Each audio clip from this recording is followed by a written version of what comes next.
Mwaramutse kwera akama abantu bariko barambaza ngo tubwingene twoja ha canke hariya nasohoye ivideo mugabo nasanze izo video kumbure ari ndende nagoma ngire incamake ku bantu novuga ko badafite nk'amamega yo kuvyumviriza vyose canke badafite umwanya wo kuvyumviriza ndagerageza mvuge ivyo nase muri izo video mugabo ndabicagaguye no kuvuga mu izo video video yihoza usubye ko kumwesha kugikini nongeye ko ivyo bindi bishasha vyagiyemo mbo icambere nja gukuramo ibihugu vyo muri mu bihugu vy'abarabu kubera inzira yaho irazwi ukene kuja Dubai ukene kuja muri Middle East wobaza abantu ari Bujumbura ama company niyo nzira bayicishamo cyangwa umuntu ari Dubai akagufasha ivyo nibaza ko atamuntu yobisubiramo hanyuma ibihugu vyo muri Afrika abantu bari kuja Kenya bari koja baja South Africa cyane ibihugu bibiri Kenya hariko ama makajagari mu encore une fois nashizeho post yo kugira idenge ni Kenya hifashe ukurikije ama comment y'abajya abantu musa ya post nsise ose muri kondarunda kuja muri Kenya sinda abantu bambaza ngo bibariziki ngo ngomba bafaje iki nta ngomba gufasha nkene gusa abantu basangize ama experience ivyo bari kwarabona hanyuma umujene ko imva kuja muri Kenya ashoye kubona ati bon ndabonye Eldoret amezuku ari amezuku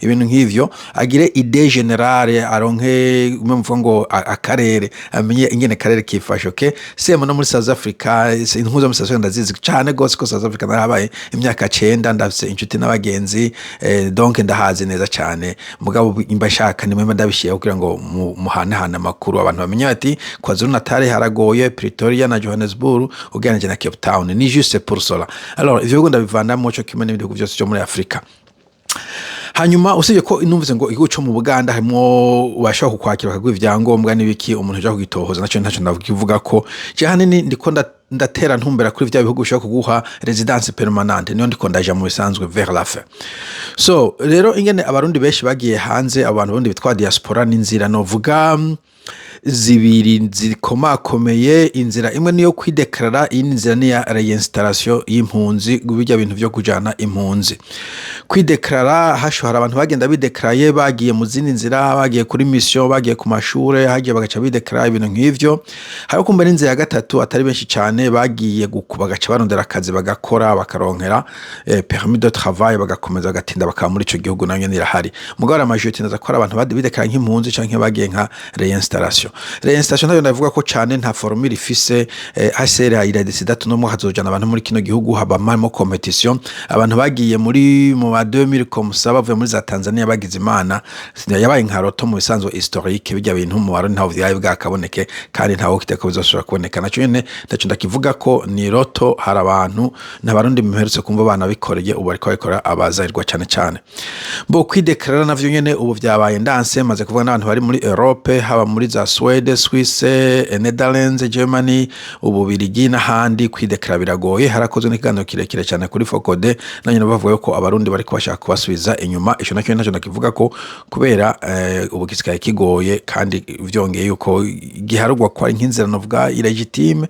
ico nacyo nakivuga ko bo haba hazigaye option novuga ukeneye izibiri ukagenda ahantu ugiye gukora canke kwiga ibintu bibiri gukora canke kwiga naho nyene hari imigwi ibiri y'ibihugu hari ugenda kwiga ugacugaruka cyangwa ugakora ugacugaruka ivyo ndaja kuvyihoza keshi na keshi novuga to jewe udafise bourse udafise scholarship nakamara ko uja kwiga hanze kubera hanze uragenda ukiga ugatanga nk'ibihumbi 15 vy'amadolari ugacugaruka mu Burundi gusaba akazi k'amadolari 100 umva nta kamaro atari umuntu yaguhaye je nta muntu hanura ngo agiye kwiga hanze n'amafaranga yakoreye canke se yakoreye usiye ko bigoye no kuyaronka bo donc ntavyo navyo ndabirandira ko ariko bon ni impanuro je hanze wo ushaka kugira calcul yiwawe kumbure wabonye ikintu cyo kwiga hanze umuntu kekuha akazi kuburyo urekipira amafaranga wakoresheje genda ufise bourse genda nta n'ubundi ntacyo mu Burundi abantu bariko barakora ivyo bihugu navyo ntacyo ndabivuga ko vyamabuze ntavyo nzi keshi na keshi bisha muri CNDD FDD sinokora video ntayivuze ko hanyuma ivyo gukora ugacugaruka ivyo gukora ugaruka vyo ni nk'ivyo nyene navuze vyiko biba Dubai n'ahandi navyo nyene wabaza baja Dubai ariko abandi usanga ari kwazi bibazo nka Vietnam sinumwe baje ngo Vietnam bimaze guteje Vietnam ngigenda yo nk'umuturiste Vietnam ni guca abaturiste cyo kimwe South East Asia niko bayita Asia du Sud-Est nahabuzi buriyo umuntu azovuga ko kuronka akazi muri Vietnam muri Philippines muri Thailand muri Cambodia muri begashikirego n'iki muri Lao bijya bihugu uzobanza mubaze kabisa ashobora kuba aguhenze cyangwa kujanya mu bindi bintu. Nta buzi buriyo bw'abanyamahanga, ivyo bihugu bavuga ngo Asie du Sud-Est, nta bihugu biri, nta buzi buriyo bw'abanyamahanga. Ndabisubiramo, ivyo bihugu nta buzi buriyo bw'abanyamahanga. Abanyamahanga bajayo ko bakaronka y'ubuzi, kumbure umuntu ashobora kuminyuza umuntu ari informé, abantu biga icongereza, abantu bigisha icongereza, naho nyene kenshi na kenshi barondera abantu bava mu bihugu bivuga icongereza, no kuvugana cyane cyane iza UK, ubuda USA, Australia, New Zealand, Canada, ibihugu nk'ivyo.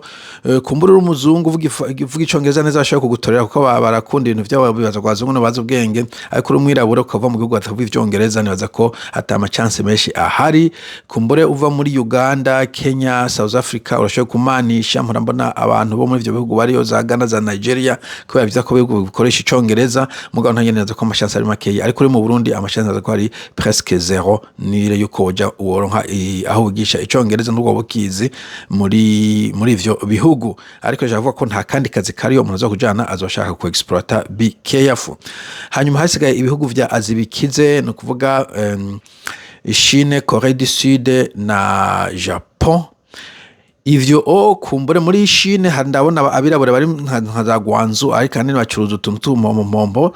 Nta bantu bari bakora yabaze nko mu factory muri Chine, nta bantu bakora boze muri factory muri za Taiwan, nubwo ari umuntu yabimbwiye, kandi nk'aba Filipino bagenda Taiwan na Japan na Korea, Sud Korea bagakora mu factory. Ico naco gitohoza ni hantu genda ugacugaruka, ivyo neza ko uronse akazi gashoboka. Chine no badute, mugabo Taiwan na Sud Korea navuze ko ari abarundi babiri bakorayo, Japan ntawe ndumva akorayo. Donc ivyo bihugu ndabivanyemwo directement. Nciye rero nsigarana ibihugu ugenda kwiga harimo amahigo yuko uzogumamo, ugenda gukora akazi harimo amahigo yuko uzogumamo. Ankoro Europe imeze nk'iyabaye saturé kubera kumbura kujya kuntu begereye muri nord ya Afrika, abantu bagaca muri Mediterane hariya bakagenda na Middle East bakagenda, hagiye ko Ukraine, donc hajya ko kandi Europe de l'Est nayo nyine babari kogwana kuja muri Schengen. Donc munovuga ko Europe iri saturé, nta ma opportunities menshi ugenda ukiga ugaca ugumayo. Europe de l'Est ndayivanyemwo abantu baja muri za Serbia n'ibiki, mwombwira uko hifashe na za Barca, nayo nyine ndayivanya ko nta ata information ndafise kata abantu benshi nkunze kumva bajamo. So no joro naciye nsanga hasigaye ibihugu ukuyemo Europe, hasigaye ibihugu none vuga ahanini vy'abongereza ariyo Canada, komenda garukako, hanyuma Australia, New Zealand, America, ibihugu nk'ivyo. Bo rero ibihugu vy'abongereza cyaba problem nyene y'icongereza yuko niyo ugiye kwiga cyangwa gukora akazi bagusaba yuko uba uzi icongereza kico hejuru kugira ngo ushobore gukorana n'abantu. Navyo rero nca ndabivanamo kuko nta barundi benshi bashobora kumbure kuronka IELTS kiya ki examen ngo aronke amanota 7 gutyo, usanga ari karasabwa nko mu banese n'abarimu. Mvuze abanese n'abarimu kubera muri ivyo bihugu usanga bakeneye amaskills runaka mu Burundi tudakunda kwigisha encore une fois. Donc ntagomba kukwihebuza wize histoire, géographie, psychologie, sociologie darara.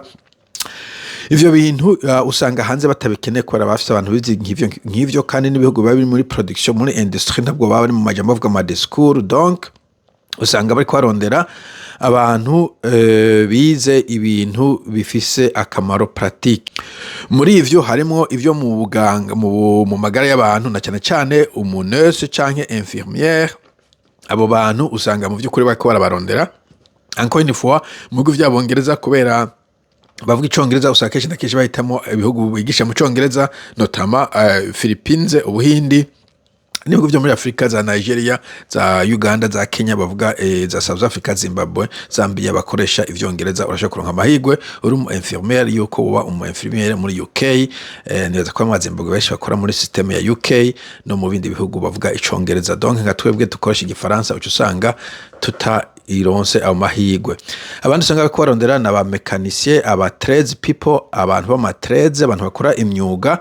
Encore une fois ingene imyuga ino itunganijwe, usanga umuntu haje secondaire canke secondaire akageza ahantu yarenze w'icumi gatoyi agaca agenda mu ico bita gukora apprenticeship, donc amara imyaka 4 akorana n'umuntu ari qualifié, kuko n'umwuga bandika ntabwo ufise licence yo kupractice, ntabwo buri muntu ava kuzinduka ngo reka nestara amatara. Ukamara iyo myaka 4 ukagenda uhembwa en fait, kuko ni apprentice ibiri paye. Hanyuma iyo myaka 4 urazura passa ama module amwe harimo za théorie na za pratique, hanyuma ugacuronka licence yo kuba mu électricien. Donc iyo ngo tubakeneye mu électricien bakeneye umuntu ashobora guprovinga ko afise iyo licence. Kenshi na kenshi bavuga ngo comparative economies, baravuga ati iyo licence wakuye muri iki gihugu kuyene baza wikuye mu Burundi ashobora kukugora. Encore une fois icyongereza kigusaba kuba intambamye. Alors abazigaye igihugu ca Canada kiri particulier kubera bari bilingue, bafise icongereza bafise n'igifaransa, donc baremera igifaransa ko gipasa. Nico tunoze nti Canada nico mbona kiri relativement simple, ndavuze ngo kiri simple mugabo ugereranije na Australia, ugereranije na New Zealand, ugereranije na America. Umurundi afise amahigwe yuko applyinga muri Canada gusumvya ko applyinga muri ivyo bindi bihugu. Vyongeye ko nka Australia na New Zealand ari gake batagushobora kuguha visa udafise akazi. Donc ubanza kurondera akazi, or kugira ngo umuzungu aguha akazi uri Burundi wo buri giki kiretse sinzi nka Dr. Sahabo. Okay, ariko umuntu asanzwe no nta muntu yo gwakaza uri Burundi ntibishoboka. So donc ndivuga Canada nuko numvise ko shobora kuronka visa atakaza ufise. Ico gihe niho noca mfokasinga. Encore sinzi ko bifasile mugabo c'est possible. So woja rero kuri immigration ya Canada muri make ugasearchinga iyo information bazita entrée express. Bon muri make utavuga igifaransa cyangwa icongereza nta nivyo ntujya kwigora. Nico tuma ntajya kuvuga ngo reka ndabishe mu congereza mu Faransa, ugomba kuba uzi izo ndimi kuko barakubaza ko urakora iyo examen ikorerwa ngo ijombo ya y'igifaransa TCF, test de français comme ça de compétences en français. Hanyuma IELTS, International English Language Testing Systems, nibaza ko ikorerwa mu Rwanda canke Kenya, mu nta iyo centre ntaye hari. Donc wakora icongereza akora mu Faransa tuzagufata iyo test, ukaba udashobora kumva information ikuri website mu congereza cyangwa mu Faransa, no kuvuga ntushobora kuba qualifié. Ni systeme y'amanota, baragubaza amanota ufise muri ugo rurimi rwabo, bagateranya imyaka ufise, bagateranya akazi ufise, experience ufise, bagateranya qualification, bagateranya hanyuma kwija amanota runaka bagaca bavuga ati saba expression d'intérêt, expression of interest.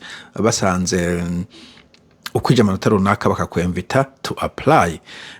Nuko bigenda. Encore une fois ivyo sino bivuga mu ijambo rimwe muri movie imwe nakoze video ndende hariya, mugabo utashobora ko navigatinga website yabo naza yuko no kwa applyinga vyogorana. Ni cagihe kumbure ucurondera umuntu nk'abajya baba expert bakabigufashamo ukabahemba amafaranga nakundi vyogenda.